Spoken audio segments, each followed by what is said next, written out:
Hola, nos encontramos en el Callejón de los Aguacates, un popular barrio tenancinguense. Hemos venido aquí para entrevistar al doctor Genaro Reynoso, quien se ha desempeñado como miembro del Sistema Nacional de Investigadores, ha sido subdirector de la Facultad de Humanidades y además se presentó en la Feria Internacional del Libro en Guadalajara en el 2017. Disfruten la entrevista.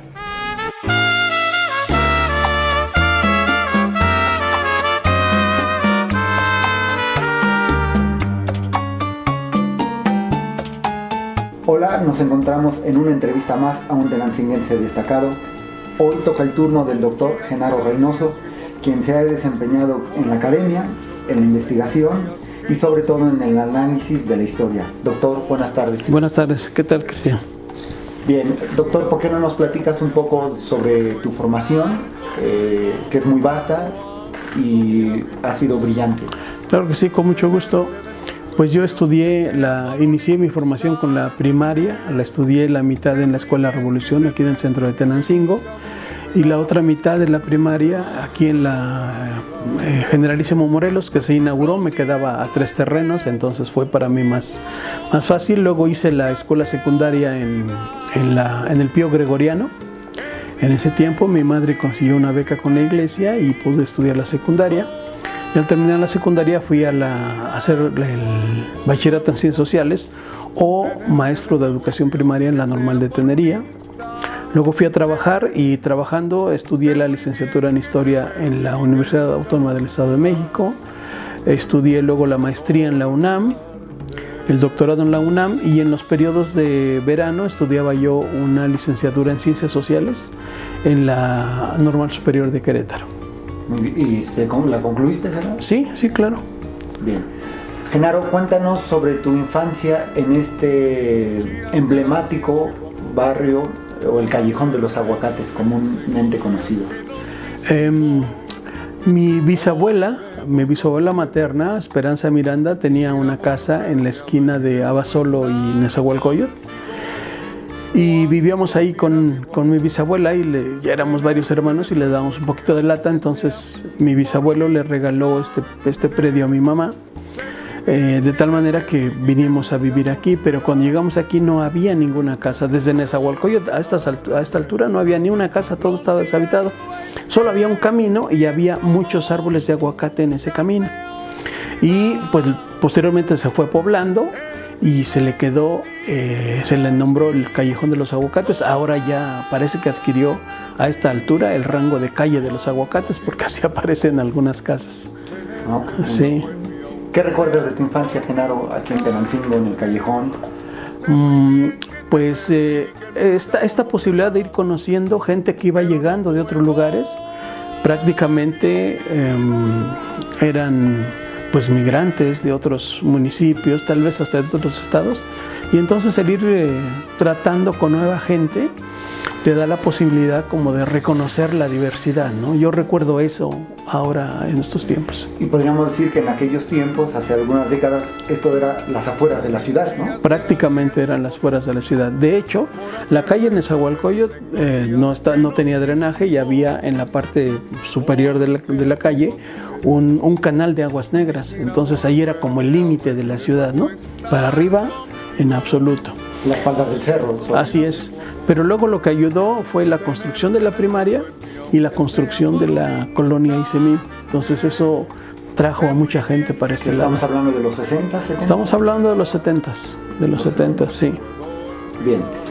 Genaro, sabemos que, en el 2010 tu tesis doctoral ganó un premio nacional, la mejor tesis en historia. Sí. Y después fuiste a la Feria Internacional del Libro, que representa la feria más importante y quizá una de las más importantes del mundo, a donde presentaste esta tesis. ¿Es así? En realidad no. El asunto es el siguiente.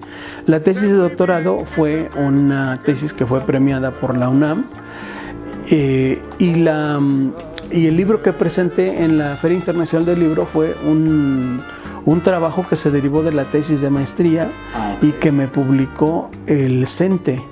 Ellos tienen una fundación, bueno, los maestros no leen mucho, no escriben mucho, y entonces pues los que escribimos un poco tenemos esa posibilidad. Ellos publicaron el libro y ellos mismos organizaron que se presentara en la Feria Internacional de Libros de Guadalajara. ¿Sobre el sindicalismo? Sí, es un libro que se llama Los inicios de la cultura sindical en el Estado de México en los años 20, y la idea es más o menos mostrar que se aprueba la Constitución en 1917, se aprueba la Ley Federal del Trabajo en 1931, y entonces los patrones y los obreros y el mismo gobierno tiene que ir aprendiendo cómo resolver estos asuntos relacionados con el trabajo. Entonces todo el mundo va aprendiendo, la sociedad, el gobierno y los patrones. Y más o menos esa es la idea del libro, de mostrar cómo en estos sectores se tiene que aprender la necesidad de proteger, de defender y de ejercer los derechos relacionados con el trabajo. Claro. Bueno, presentarse en la FIL no es cualquier cosa, vaya. No, pues me parece que es un escalón pues un poquito alto, y bueno, pues tuvimos la posibilidad de recibir ese impulso y de estar ahí y más o menos pues tratar con la gente de ese nivel, ¿no? Genaro, hay un paradigma, y te lo digo como docente de historia, un paradigma, y yo creo que incluso un estereotipo de la sociedad, una repulsión hacia la historia, cuando la historia es tan importante como cualquier otra ciencia, ¿no? Así es. ¿Qué opinas al respecto?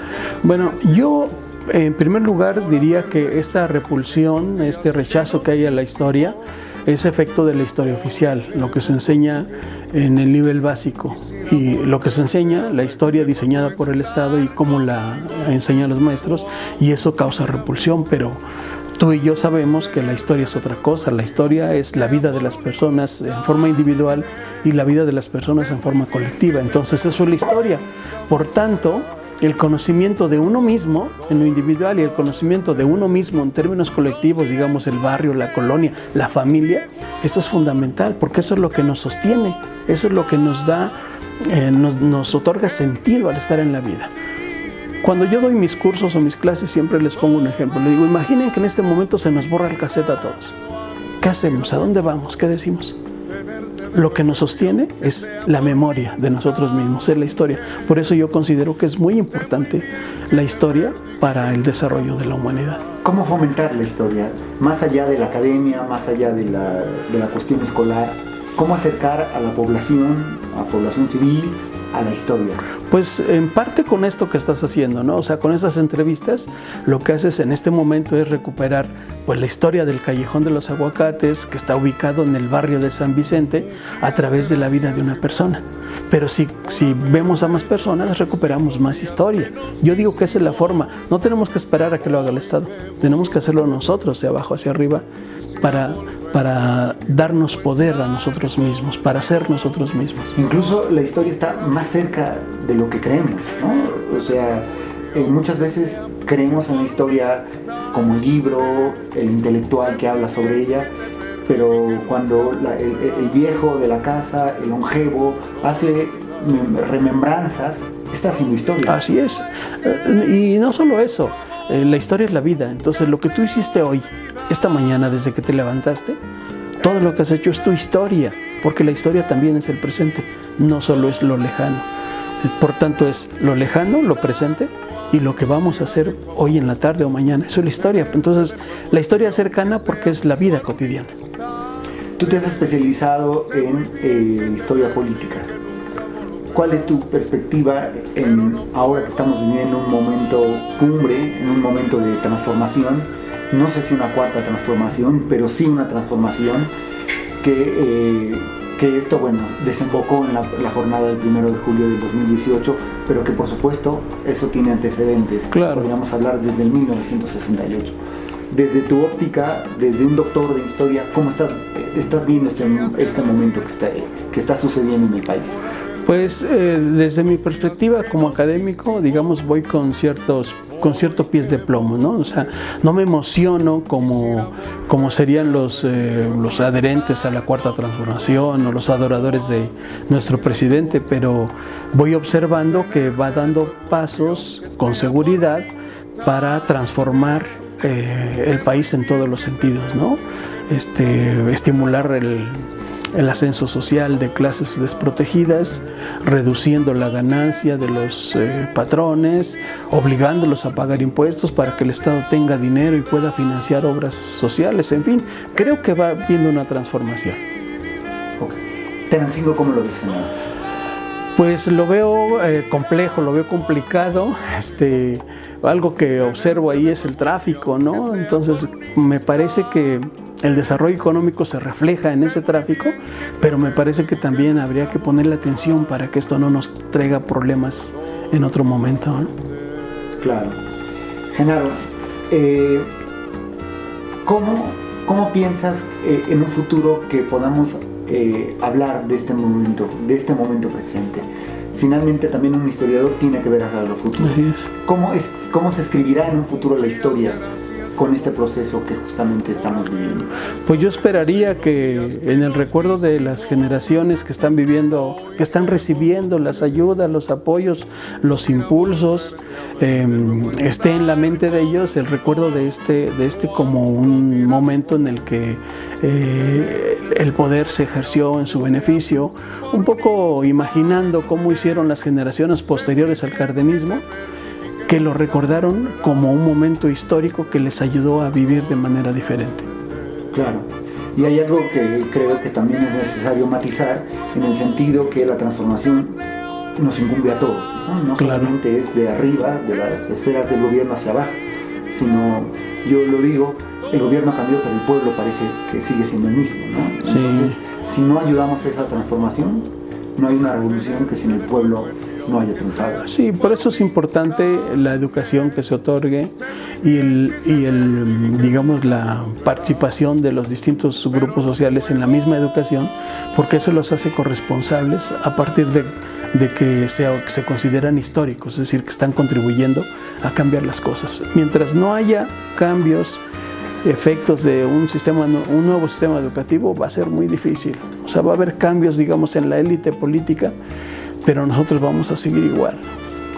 Bien, ¿qué le dirías tú a un joven que es posible que esté interesado en el estudio de la historia, pero viene la represión familiar de para qué estudiar historia si eso no deja dinero, ¿no? Es otro de los paradigmas. ¿Cómo fomentar en estos jóvenes bachilleres el que estudien ciencias sociales, no solamente la historia? ¿Qué podrías decir al respecto?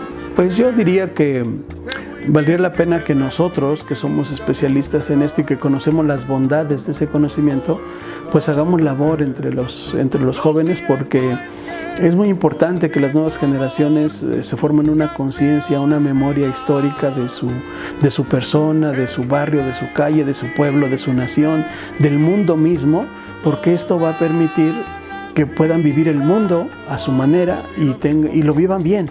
Entonces, pues nos queda a nosotros, más bien la chamba es concientizar a los jóvenes de la importancia de la historia y de las otras ciencias humanas en general, ¿no?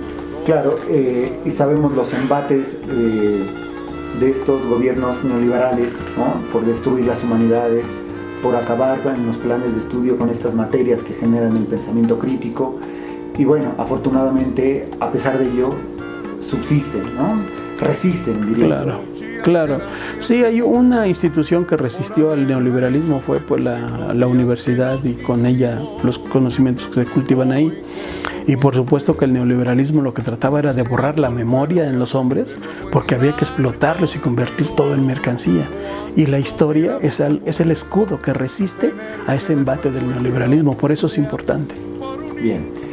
Genaro, algo, volviendo al pueblo, alguna tradición, algo que te guste de Tenancingo, algo que tú viajas mucho, has ido a otros países, has sido ponente en congresos internacionales, has ido a Europa a dar algunas pláticas, ponencias.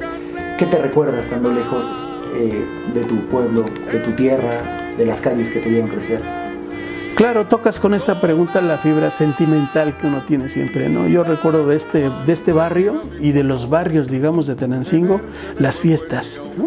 Acá el 29 de septiembre, 28 de septiembre, el barrio de San Vicente, su fiesta tradicional con los juegos, había box, y uno podía de chavo ponerse los guantes con otro chavo y ganarse un premio, el palo encebado, la banda. Entonces yo recuerdo, digamos, tengo en mi memoria de infancia esas fiestas de barrio que añoro ahora, ¿no? Bien, y a la distancia pues se hacen más sentimentales. Así ¿no? es, así es.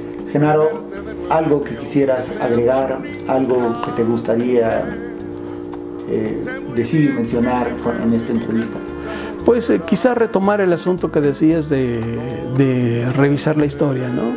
Invitaría yo a las personas a que revisen su propia historia familiar, su historia personal, que elaboren sus álbumes con fotografías, que platiquen, que hablen, que comenten, que se reúnan, que hagan fiestas, porque la vida colectiva es la forma de resistir a la soledad que promueve el neoliberalismo, y creo que eso es revolucionario, ¿no? Estar todos juntos, hacer vida comunitaria. Cierto, y es algo que se ha perdido y es algo que tenía mucho Tenancingo, ¿no? Así es. Los barrios. Eso. ¿no? Actualmente Tenancingo está conformado por 13 barrios, pero en estas pláticas o en este andar por las calles me he dado cuenta que ya la gente ya no se conoce entre barrios, ¿no? Digo, habrá barrios en los que sí, naturalmente, sí, pero la gente ya no se está conociendo. Sí, ya no se conoce, ya no se saluda, ya no se habla, ya no hay comunicación, y entonces eso nos hace pues individualistas, egoístas, y creo que recuperar la vida comunitaria nos permitiría vivir de modo diferente, tal vez ser más felices, ¿no? Tal vez ser más felices. Pues muchas gracias por recibirnos en esta tu casa, en este tu callejón. Y bueno, eres un tenancinguense destacado, Genaro. Pues gracias por el calificativo y por la invitación, Cristian. Muchas felicidades. Amigos, esta ha sido una entrevista más a un tenancinguense destacado. Muchas gracias.